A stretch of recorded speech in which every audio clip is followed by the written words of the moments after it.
capítulo 16 y su versículo 13 hasta el 20. Bendito es el nombre del Señor. Amén. 16, 13 en adelante. Amén. Amén. ¿Estamos listos? Amén. Dios. Dice la palabra del Señor así. La leo orando al Padre, al Hijo y al Espíritu Santo. ¿Listos? Amén. Viniendo Jesús a la región de Cesarea de Filipo, preguntó a sus discípulos diciendo: ¿quién dicen los hombres que es el Hijo del Hombre? Ellos dijeron: unos Juan el Bautista, otros Elías, otros Jeremías o alguno de los profetas. Él les dijo: ¿y vosotros quién decís que soy yo? Respondiendo Simón Pedro dijo: tú eres el Cristo, el Hijo del Dios viviente. Entonces le respondió Jesús: bienaventurado eres Simón, hijo de Jonás, porque no te lo reveló carne ni sangre, sino mi Padre que está en los cielos. Aleluya. Y yo también te digo que tú eres Pedro, y sobre esta roca edificaré mi iglesia, y las puertas del Hades no prevalecerán contra ella. Amén. Y a ti te daré la llave del reino de los cielos, y todo lo que atares en la tierra será atado en los cielos, y todo lo que desatares en la tierra será desatado en los cielos. Entonces mandó a sus discípulos que a nadie dijesen que él era Jesús, el Cristo, y decimos amén. Vaya, voy a pedirle que se siente usted, pero la alabanza manténgala activa. Amén. Amén. Que se siente usted, puede ponerse cómodo, pero la alabanza no la vaya a acomodar. Gloria a Dios. ¿Cuál es el pensamiento que voy a compartir en esta tarde? Una iglesia exitosa. Bendito es el nombre del Señor. Yo quiero decir, hermano, que cuando hablamos de la iglesia, bíblicamente la iglesia nació en la mente de Dios. Y eso no podemos precisarlo cuándo, pero Efesios capítulo 1 y su versículo 4 dice eso. Pero cuando nosotros vamos a ver Hechos capítulo 2, la iglesia históricamente nació, hermanos, en ese espacio de Hechos capítulo 2. Y cuando la iglesia nace, hermanos, la iglesia nace con un poder sobrenatural de lo alto. A pesar de la persecución que la iglesia tenía una bendición maravillosa, hermanos. Y entre más lo perseguían, más se multiplicaba. Ahora, cuando yo leo el pasaje que he tomado hoy, hermanos, me doy cuenta, recordemos una cosa, que Jesús, su ministerio fue temporal, fue corto, 3 años y medio. Y en su primer año Jesús comenzó, fue el año de la inauguración de su ministerio. Segundo año de gran popularidad. Y el tercer año, el año de clausura. Pero antes de que termine el año de clausura, Jesús está con sus discípulos reunidos y una gran multitud alrededor de ellos. Y Jesús le pregunta a sus discípulos: ¿quién dice la gente que es el Hijo del Hombre? Aleluya. Y los discípulos dijeron: ellos dicen que eres Juan el Bautista. Ellos dicen que eres Elías o Jeremías o alguno de los profetas. Jesús se quedó pensando: esta multitud me ha seguido sencillamente porque les doy de comer. Pero no saben identificar quién verdaderamente soy yo. Y Jesús se queda pensando: bueno, pero voy a preguntarle a mis discípulos, a mis seguidores, ¿qué piensan de mí? Y Él les dice: ¿y vosotros quién decís que soy yo? Me imagino que los discípulos se quedaban viendo unos con otros. ¿Quién responderá? Pero Pedro respondió y dice: tú eres el Cristo, el Hijo del Dios viviente. Jesús le respondió: bienaventurado eres, Simón Pedro, hijo de Jonás, porque no te lo reveló carne ni sangre, sino mi Padre que está en los cielos. No te lo reveló carne ni sangre, sino mi Padre que está en los cielos. Y ahora nos vamos a dar cuenta, hermanos, que la iglesia, su fundamento no es Pedro, sino que es Cristo. Porque la tradición dice que Pedro fue el primer papa. Sin embargo, cuando nosotros estudiamos, hermano, la historia de la iglesia, Pedro no aparece en ningún momento como primer papa.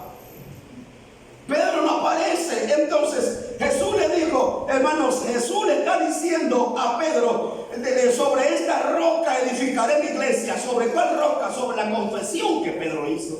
Y la roca no es Pedro, la roca es Jesucristo, porque la palabra Pedro del arameo es Petra, y Petra es piedrita pequeña.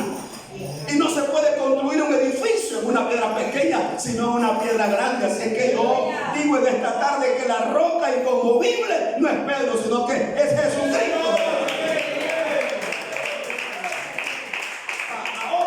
Ahora, hermanos, consideremos que este pensamiento que he tomado, porque el tiempo corre.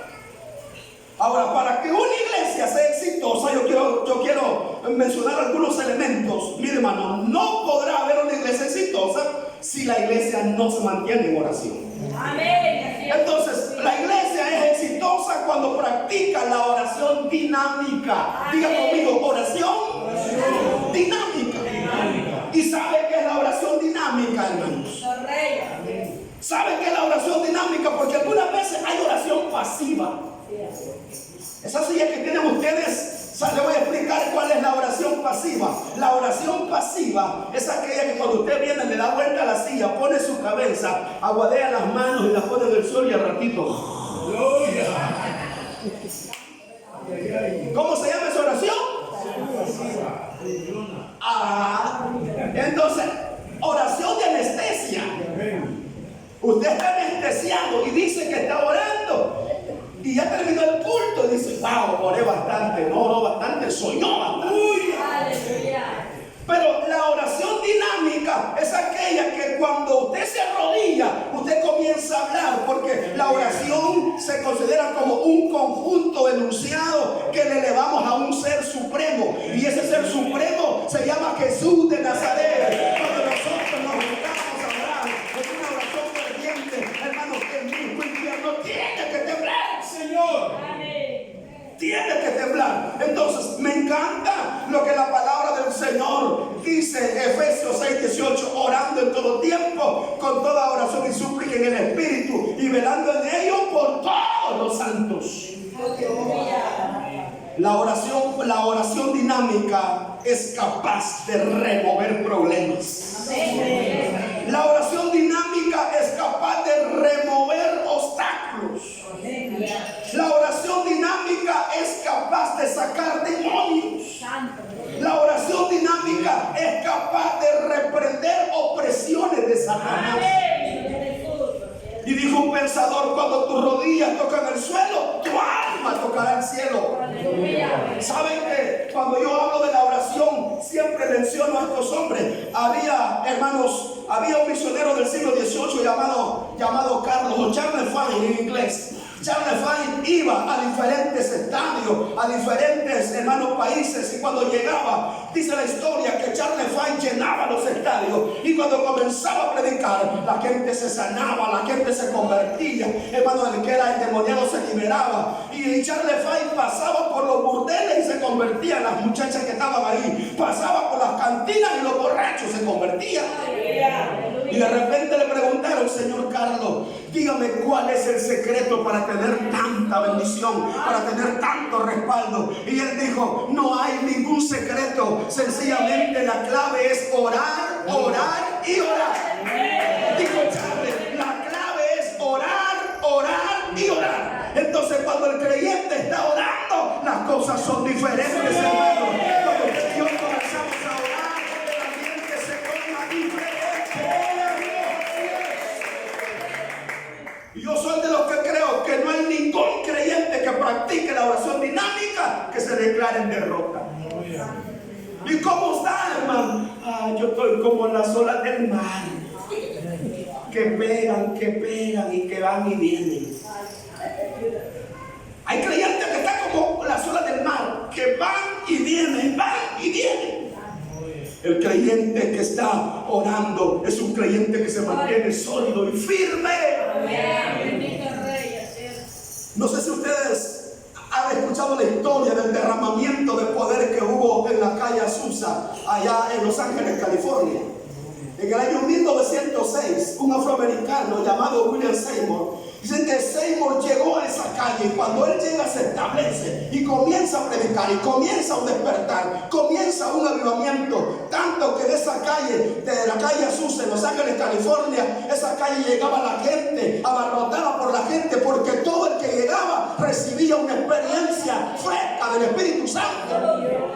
Hermanos, yo soy de los que creo que la iglesia no podemos quedarnos con el avivamiento de hace 20 años. Es que yo me acuerdo que hablaba en lengua, me acuerdo que yo profetizaba, me acuerdo que recibía visiones. Esos recuerdos son bonitos, pero en la práctica hay que vivirlos hoy.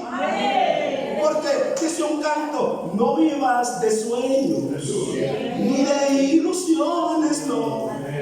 ¿Verdad que no? Hay gente que está aquí que antes recibió la presencia de Dios. Hay gente que está aquí que antes era jueguero. Ajá. Hoy apareció como candil de esos carreteros. ¿Cuántos recuerdan los candiles carreteros? Levanten la mano. ¿Ah? Sí, ¿verdad? ¿Usted lo recuerda? Los candiles carreteros que tenían una cobertura por atrás, solo por el frente, para que el viento no los apagara. Y ese candil carretero quemado se volvía negrito, negrito y negrito y negrito. Porque la gente que no ora se queda solo con decir: ay, es que yo antes era así, hermano, yo antes era allá, yo antes aquí. No se vale antes, se vale hoy. Ayer ya pasó, pero ¿qué estamos haciendo hoy, iglesia? ¡Oh, Dios! Y sabe, cuando hablamos de la oración, no a muchos les gusta. No mucho les gusta. Porque, hermanos, por eso es que la iglesia, yo soy de los que creo que la iglesia del siglo XXI ha perdido autoridad porque hemos bajado la guardia en la oración. Hemos bajado nosotros las manos de la oración. Usted no puede tener una vida tan pública, pero si es de oración va a ser respaldado de parte del Señor. Y en mí hay una preocupación. ¿Sabe cuál es la preocupación, hermano? ¿Sabe cuál es la preocupación? Y yo le he dicho en algunos lugares, yo tengo una preocupación con la juventud. Con los ancianos, pero la juventud, hermanos, sabe que las redes sociales les ha perturbado su mente.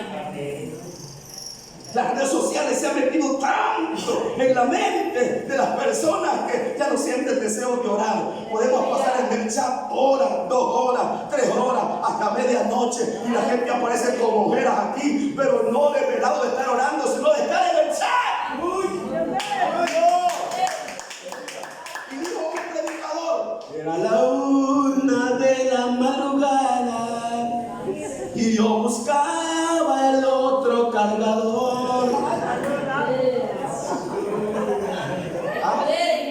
Antes cantábamos ese canto y se cumplía, ¿sí o no?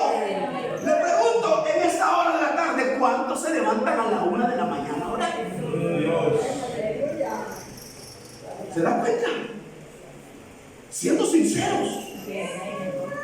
Por eso yo digo a la iglesia, nosotros vamos, por lo menos yo dejo, hay semanas de oración de 1 a 2 de la mañana, semanas enteras. Los dejo descansar una semana, vamos con otra. En cambio, roto los horarios a las 4, de 4 a 5, hermanos, de 1 a 2 o de 4 a 5, porque la iglesia tenemos que estar orando al Señor. Porque los ataques de Satanás no van a parar. Eso llegan en todo momento. Y cuando yo me doy tregua, me doy descanso, voy a ser presa de Satanás. Pero el creyente que está orando está a la vanguardia, está vivo, está despierto. Y cuando llegue el ataque será capaz de poder visualizar.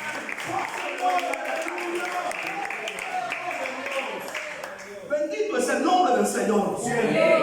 Porque hay un versículo clave, lo sabemos todos de memoria, Jeremías 33:3. ¿Qué dice? Clama a mí, yo te responderé. ¿Y cómo estaba Jeremías en ese momento? Pasando momentos de crisis. Clama a mí y yo te responderé y te enseñaré cosas grandes y ocultas que tú no conoces. Cuando clamamos a Dios, somos propensos a que se nos abra la mirada espiritual. ¿Cuántos han tenido alguna visión alguna vez? Espiritual. ¿Cuántos hemos tenido alguna vez alguna visión de parte de Dios que nos muestre? Clama, Jeremías, clama, yo te voy a enseñar las cosas grandes y ocultas. Porque, hermanos, no se van a ver con los ojos literales, sino con la mirada espiritual. Amén. Y usted sabe, hermano, aunque no lo vemos, pero miren, en ese aire se desplazan miles de demonios, secuaces de Satanás que andan ambulantes. Por eso que hay gente que de repente iba bien y parece con aguijones, porque tenemos enemigos que no lo vemos porque hay en los aires desplazados. Pero cada vez que estamos de rodillas orando, nosotros estamos cubiertos con la sangre de Jesucristo de Nazaret. Cada vez que estamos aquí, nosotros estamos cubiertos con la sangre de Jesús. Y hay algo aquí que me encanta. Una iglesia exitosa es una iglesia de oración. Pero también una iglesia exitosa es aquella que reconoce quién es Jesús para él. Gloria a Dios.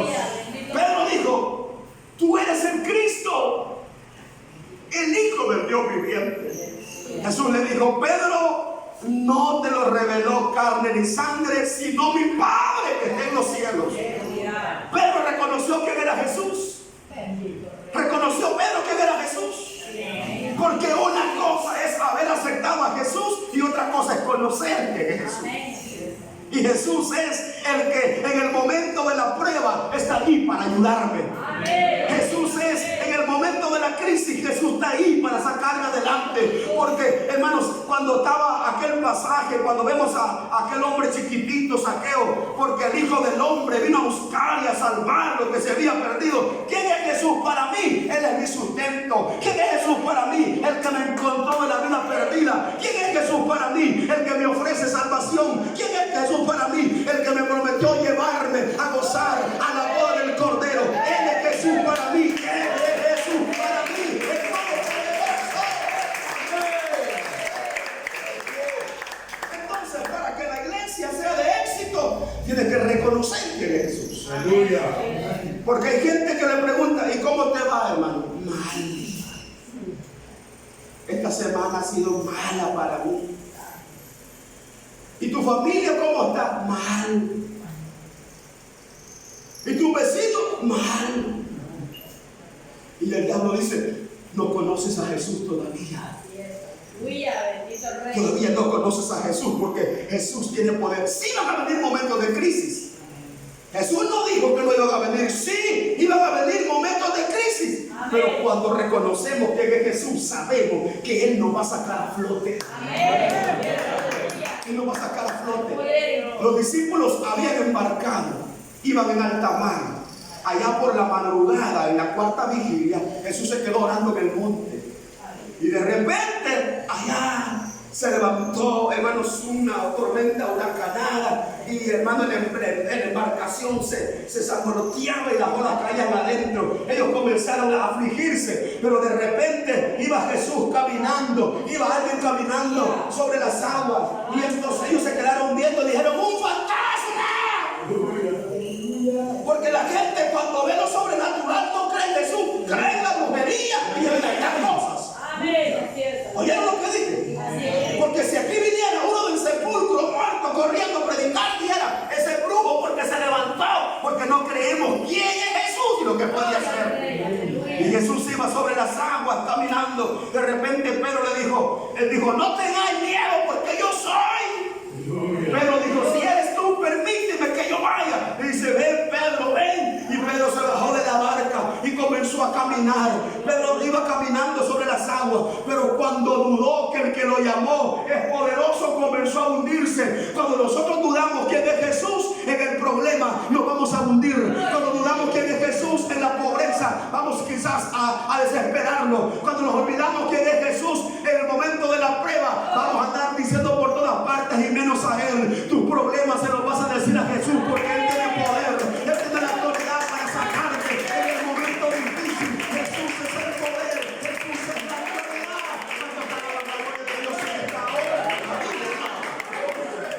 Jesús tiene poder. Ahora, así habemos muchos de nosotros que conocemos a Jesús solo de oídas, pero no por lo que hace en nosotros.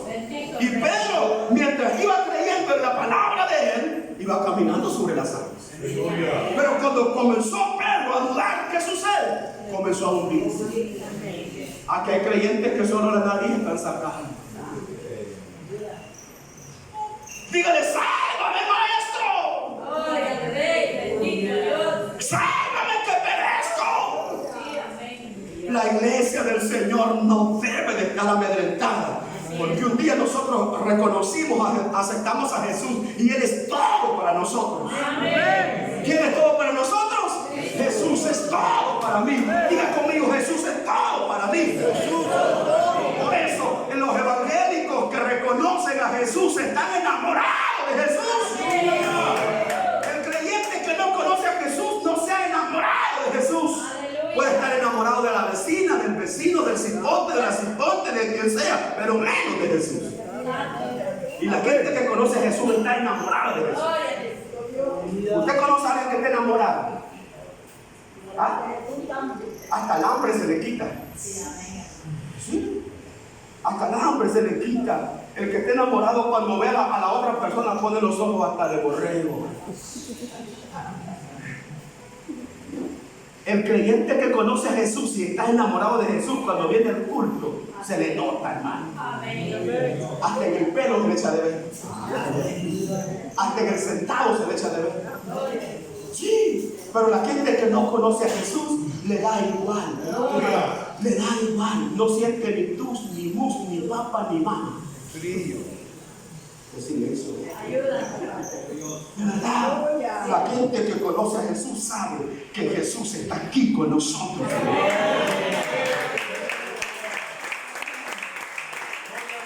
La gente que conoce a Jesús sabe que Jesús está con nosotros en esta hora.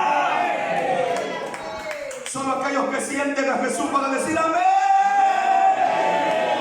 Solo los que sienten su presencia pueden decir gloria a Dios. Porque Pedro reconoció quién era Jesús y le dijo, tú eres el Cristo, el Hijo del Dios viviente. Jesús le dijo, wow, no te lo reveló carne ni sangre, sino mi Padre que está en los cielos. Y yo también te digo que tú eres Pedro y sobre esa roca edificaré mi iglesia. Y me encanta esto. Y las puertas del Hades no van a prevalecer contra ella. Hades es una palabra que está, hermanos, en griego, porque el Nuevo Testamento se escribió en griego, pero significa lugar de los muertos o sinónimo del infierno. La gente que conoce a Jesús, hermano, ha tapado la misma boca del infierno. Porque reconocemos que Él derramó su sangre por nosotros. Y por su sangre usted y yo somos limpios. Por la sangre de Jesús usted y yo somos limpios, ¿sí o no? Por la sangre de Cristo que fue derramada en el Calvario, usted y yo fuimos liberados de la maldición, del pecado, de la culpa. Y ahora usted y yo, hermanos, hemos sido libres por Jesús, por su sangre, por su muerte. Y los que somos libres podemos sentir la caricia de Dios en esta hora. Ahora, usted y yo somos libres. ¿Por quién? Por la sangre de Cristo. Y los creyentes libres, yo algunas veces me preocupo con la iglesia también, porque algunas veces la iglesia, hermanos, como que llega al culto un poco apática. Como que si todo el día lo han regañado en la casa. Como que si el esposo le dijo, mira, y otra vez va a ir al culto y viene todo triste. Y hay otros que aparecen, hermanos, como, usted levante la mano los que conocen las momias de Machu Picchu. ¿Ah? Sí, porque hay gente tan seria. Aleluya, el poder de Jesús. Hay otros que están así. Hay otros que están así. Aleluya. Hay otros que están así. Qué silencio hay. Pero hay otros que han tenido un encuentro real. Aleluya. Y Jesús no es mito, no es una leyenda. Jesús es real. Amén. Pedro lo había sentido, Jesús es real. Amén. Ahora, una iglesia, oiga, una iglesia exitosa es aquella iglesia que también recibe el empoderamiento de parte del Señor. Esto me encanta a mí. Una iglesia exitosa es aquella que también recibe el empoderamiento de parte del Señor. Les pregunto en esta tarde, levanten la mano los que han sido bautizados con el Espíritu Santo.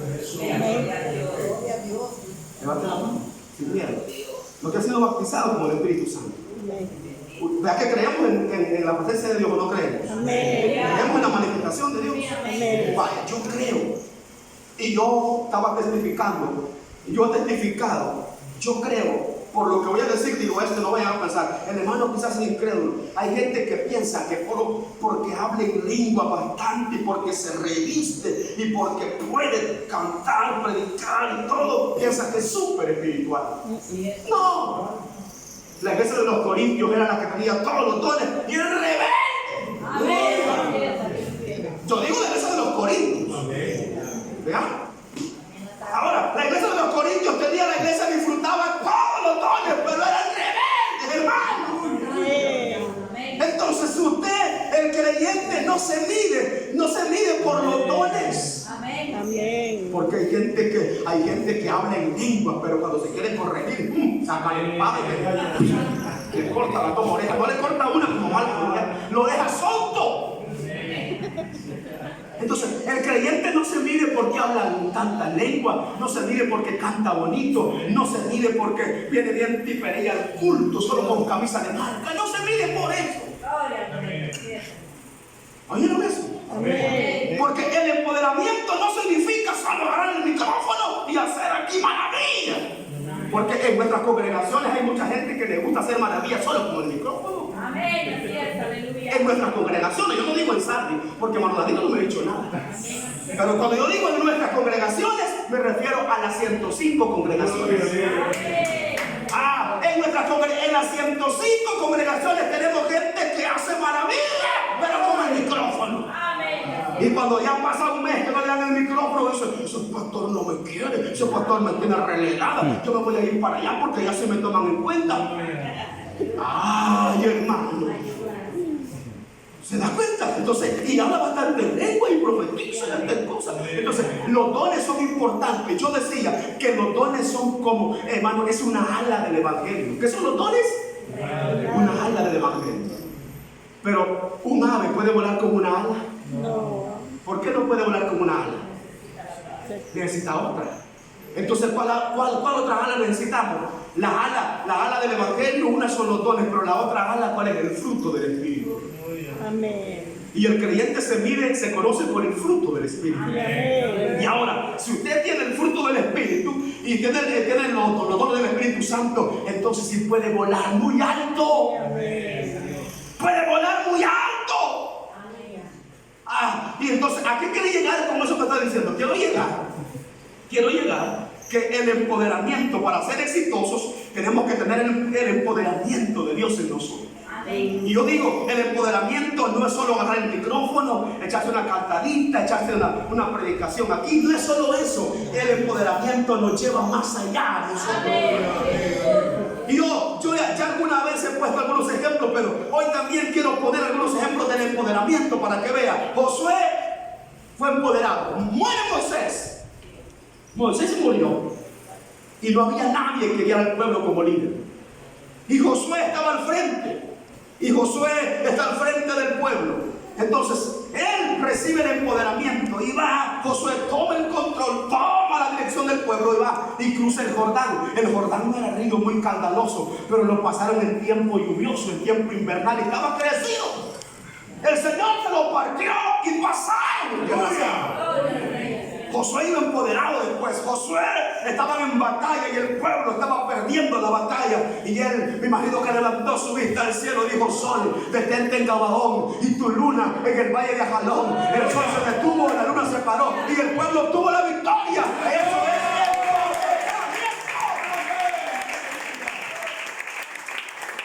es empoderamiento.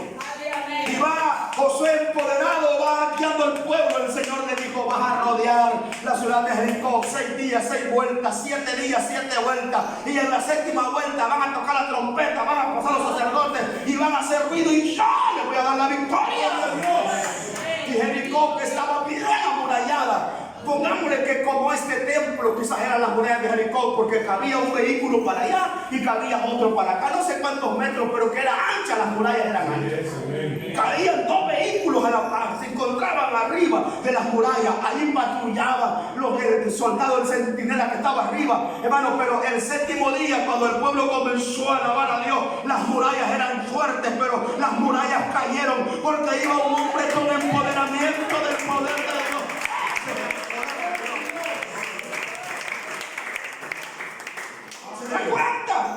¿Se da cuenta que el empoderamiento no es solo echarse un par de brinquitos? Sí, amén. Porque hay gente que se le pega un par de brinquitos, pero a los días dice, ya me voy de y nadie me quiere. Todos me odian. Solo falta que digan, mejor me como un gusanillo. Solo eso le falta. Pues nadie me quiere, todos me odian. Josué iba empoderado, iba empoderado. Amén. Otro hombre que yo en veces le he puesto de ejemplo, que tenía empoderamiento, ¿sabe quién era? Eliseo. Elías ya iba a ser llevado al cielo. Y le dijo, quédate aquí porque el Señor no, vive mi alma, vive Jehová, que no te dejaré. Se lo llevó a 3 estaciones y en la última estación el Señor se lo llevó. Y cuando Elías va, se le cae el manto. ¿Y quién recibe el manto? Eliseo recibe el manto de Elías. Elías había hecho 7 milagros. Eliseo hizo el doble. Pero Eliseo había hecho 13 milagros. Cuando llamó a uno de los que estaban ahí, le dijo, vas a golpear la tierra 6 veces para que así vas a derrotar a tus enemigos. Y vino aquel, no hizo caso, la golpeó 3 veces. Le dijo, por cuanto no obedeciste, van a ser derrotados por sus enemigos. Y ¡plum! Expiró y murió. Enterraron a Eliseo. Pero de repente, al pasar el tiempo, había muerto un muchacho y iban todos llorando a enterrarle al muchacho. Y cuando iban al entierro, de repente venían bandas armadas a apresar a los que iban a enterrar a aquel muchacho. Y cuando ellos lo vieron de lejos, tuvieron miedo, aventaron el cuerpo del muerto. Y cabal fue a caer en la tumba de Eliseo, tocó los huesos y el muerto se levantó vivo. Hermano, porque los huesos del evangelio. Díganme esta tarde, empoderado hasta los huesos. Sí, hasta los huesos. Aunque usted tenga osteoporosis, pero tiene poder. Eso es, Padre. Apenas voy agarrando un envión, ya están algo dormidos algunos, hombre. Apenas voy entrando en la introducción del sermón. Empoderado hasta los huesos. Empoderado porque cuando tocaron los huesos de Eliseo se cumple, hermanos, el milagro número 14. Aún ya muerto, Eliseo, sus huesos tenían poder. Por eso usted no es cualquier 5 de yuca, usted está empoderado de la presencia de Dios. Usted no es cualquier cosa. No somos cualquier cosa. Somos la iglesia empoderada del Señor. Imagínense esa escena, viniendo aquellos con armas para apresar a los que iban a enterrar de este cadáver. Ellos lo avientan de miedo, tocan los huesos y se levanta el hombre. Me imagino que salió corriendo. La Biblia no lo dice, pero me imagino que salió corriendo detrás de ellos, ya huyendo porque ya había revivido. Toca a su hermano que esté en la par, aunque esté enojado, diga, no eres cualquier cosa. Aunque estés enojada, no importa. No eres cualquier cosa, dígale. Porque hay gente que en el culto no se le conoce la voz, pero en la casa al gato que tiene así. Aquí digan aquí digan gloria a Dios. Yo le digo a la iglesia que pastoreo, si yo le pusiera una cámara en su casa y grabara sus gritos aquí por el teléfono, gritaran fuerte en su casa. Aquí donde tenemos que gritar alabando al Señor. Amén. Y ahora, hermanos, le pregunto, ¿estaba empoderado Eliseo? Amén. ¿Estaba empoderado? Cuenta que un creyente empoderado es capaz de cambiar el entorno que tenemos. Alguien dijo así, mire, una sola golondrina no forma verano. Puede ser un dicho pagano. En el evangelio, una persona empoderada marca la diferencia. Amén. voy a poner otro ejemplo. David, Israel estaba en la línea de batalla. Saúl, su ejército, estaban, hermanos, los gigantes. Los Goliat eran los paladines que estaban a este lado, porque había más gigantes y estaban peleando. Israel estaba amedrentado en la línea de batalla. Cuando de repente, hermanos, llegó David. Llegó a otro asunto, pero él dijo: ¿quién es este gigante incircunciso para que tenga amedrentado al escuadrón del ejército de Israel? Déjeme, yo voy a pelear con él. Y le decía: muchachito, ¿qué vas a poder? Mira, ese hombre mide 2.90. Ese gigante pasaba desde aquí, desde este cielo falso. Porque yo mido 1.70. 1.20 más para arriba pasaría ahí. Era grande ese hombre. 2.90 de metro.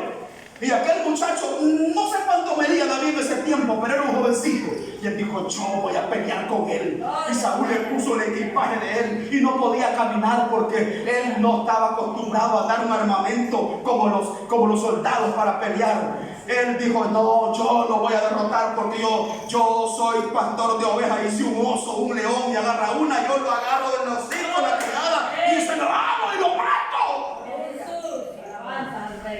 Y él ya llevaba, hermanos, en su saco pastoril 5 piedras lisas del arroyo. Y él dijo: ¿dónde está el circunciso? Y se paró David en la línea de batalla. Y el gigante se levanta con una risa burlesca y le dice: ¿qué acaso yo soy animal? Y yo: ¿qué acaso soy perro? Le dice, realmente le dice: ¿qué acaso soy perro para que vengas a mí con piedras y palos? Le dice David: tú vienes a mí con espada, lanza y jabalina. Pero yo vengo. Oiga, eso hace un hombre empoderado. Yo vengo en el nombre de Jehová de los ejércitos. Yo vengo en el nombre de Jehová de los ejércitos. Y comienza.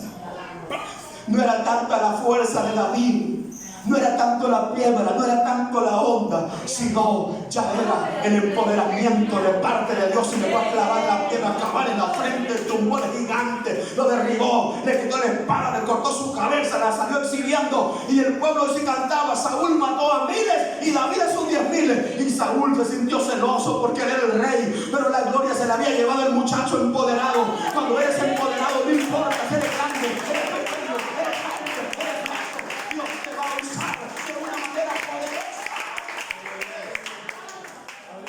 ¿Qué necesitamos la iglesia? Ser empoderados. Si un evangélico no es empoderado, no va a ser exitoso nunca en la vida. Puedes triunfar en lo secular, pero el día que mueras te van a llevar con honores, te van a llevar con tambores, con bandas, con cánticos, en una Hammer a enterrar o en una limusina, pero esas algarabías son por gusto. El día que muera un creyente empoderado, quizás lo llevaron, hermano, en una cajita de esas de $250, de esas de tabla de desayuno, de guarumo, y quizás nadie lloró porque enterraron al hermanito, pero ese que enterraron ahí en ese ataúd tan sencillo lleva un poder sobrenatural aún en sus huesos, aún sus huesos ya muertos tienen poder. Y esa es la iglesia que debe de estar empoderada en esta tarde. La iglesia debe de estar empoderada en esta tarde. Yo algunas veces me pongo a pensar: si el arrebatamiento de la iglesia fuera hoy, hay mucha gente que se va a lamentar. Porque estuvo en la iglesia, desperdició el tiempo. Estuvo en la iglesia, no aprovechó el tiempo. Y los años para la salvación, ¿sabían ustedes que no hay jerarquía? No. Para la salvación no hay jerarquía. Usted tiene 40 años y se descuidó, el que vino ayer lo puede dejar a usted legal. Porque aquí se vale que usted esté empoderado, que tenga la presencia del Espíritu de Dios, porque eso a usted lo va a compundir y lo va a hacer vivir una vida recta delante del Señor. El evangelio no es humano, el evangelio es sobrenatural. Así que, ¿qué necesito yo como predicador, como pastor general? Empoderamiento de parte. ¿Qué necesita usted para ser un creyente de éxito? Empoderamiento de parte. Exitoso. Que cuando pase a cantar se le paren los pelitos a la gente de la unción que ama. Que cuando pase a predicar, el que vino enfermo a media predicación se vaya sano. Eso es empoderamiento. ¿Oyeron eso?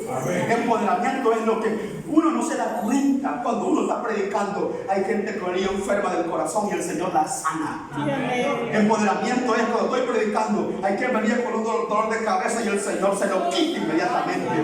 Empoderamiento es que usted venía con un dolor en su columna, no aguantaba estar sentado, pero mientras la prédica está, mientras el pecado suena, usted es sano. Eso se llama empoderamiento. ¿Cómo se llama? Empoderamiento. Aleluya. No podremos ser una iglesia exitosa si no tenemos el empoderamiento de nosotros. Amén. Así es. De lo contrario, vamos a ser miedosos. Sí, amén. Miedosos como Pedro. Pedro, antes de ser empoderado, ¿cómo era? Miedoso y negó al Señor. ¿Verdad que sí? Y aparte violento. Era miedoso, negó a Cristo y era violento. Porque sacó la espada. Un momento Pedro le dijo al Señor, tú no se pelea así. Pero del libro de los Hechos, capítulo 2 en adelante, era igual Pedro. No. El envase era el mismo, pero la sustancia de adentro era diferente. Amén. Pedro comenzó a predicar. Qué bonito, hermano. Comenzó a predicar. Y en su primer sermón se ganó varias almitas. ¿Cuántas se ganó Pedro? 3,000. Ah, 3,000. 3,000. Y en su segundo sermón, ¿cuántas se ganó? 5,000. 5,000. Pregunto, ¿estaba empoderado Pedro? Amén. Y nosotros predicamos 5,000 sermones para que se convierta uno. Sí, amén. 3,000 sermones para que venga uno. Y nosotros nos alegramos. 5,000 sermones para que vengan 2 personas. Empoderamiento. Iglesia, podemos anhelar el empoderamiento de Dios. Anhelémoslo. Para que seamos sanas y exitosas, tenemos que ser una iglesia de oración dinámica. Amén. Bendito Rey. Así es. Sana y exitosa, tenemos que reconocer que es Jesús. Amén. Así es. Sana y exitosa, tenemos que tener el empoderamiento de Dios. Gloria al Rey. Y Sandy será respetada en este lugar. Amén. Así es. Porque ustedes no están solos. Aquí está Jesús con nosotros. La iglesia no está sola. Aquí está el Señor con nosotros. Aquí está el Señor con nosotros en esta tarde. Ahora, no sé cuántos anhelan ser una iglesia de éxitos. La iglesia no, hermano, la infraestructura, que aquí le decimos iglesia a nosotros, pero la iglesia en sí somos nosotros. Cada evangélico es una iglesia y esta iglesia debe de ser exitosa. Amén. Su iglesia debe ser exitosa. Su iglesia debe ser exitosa. No sé cuánto queremos éxito de parte del Señor en esta tarde. No sé cuánto queremos éxito de parte de Dios en esta tarde. Me ayuda con un fondo del teclado, hermano. Yo quiero orar un momento con la gente que quiere ser gente exitosa en esta vida. Porque hoy van a caer cadenas en el nombre de Jesús en esta vez. Hay gente que no puede adorar al Señor, no es porque Él no quiera. Él quiere, pero está como amarrado, está como atado, no, está como entrampado. Pero en esta tarde vamos a reventar quita ramazo que te alaba sana. Vamos a ir ramazo que te alaba sana. Vamos a reventar cadenas en el nombre de Jesús en esta tarde. Hoy, quita manso que te alaba sana. Con los que quieran hoy adorar a Dios, vamos a reventar cadenas. Porque hay cadenas, hay gente que no voy a adorar a Dios porque está pensando, su mente está fuera de aquí. Ay, quita la mansa que te alaba sana.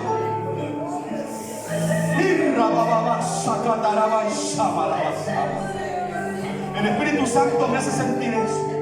Que hay gente aquí que quisiera adorarle, quisiera sentirle, pero no puede. Porque tu mente está esclavizada por otros pensamientos, por otra cosa. Pero sabe una cosa, aquí está el Señor hoy para orar cosas grandes. Aquí está el Señor en esta tarde. Aquí está el Señor para liberarte.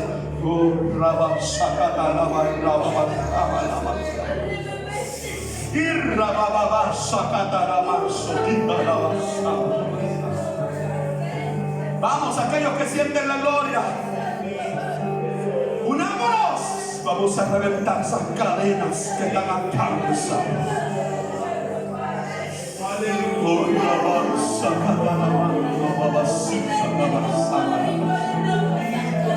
Vamos, Pablo, gracias. No te puedes ir como viniste a este culto de esta tarde. Abre esa alabanza, porque hoy vamos a darle un puntapié a toda oposición del enemigo que se ha levantado en contra de tu mente, salud. Y rabaza la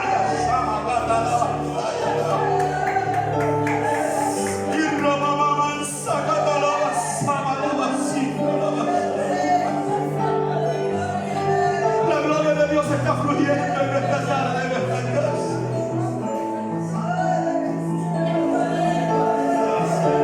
La gloria de Dios está fluyendo.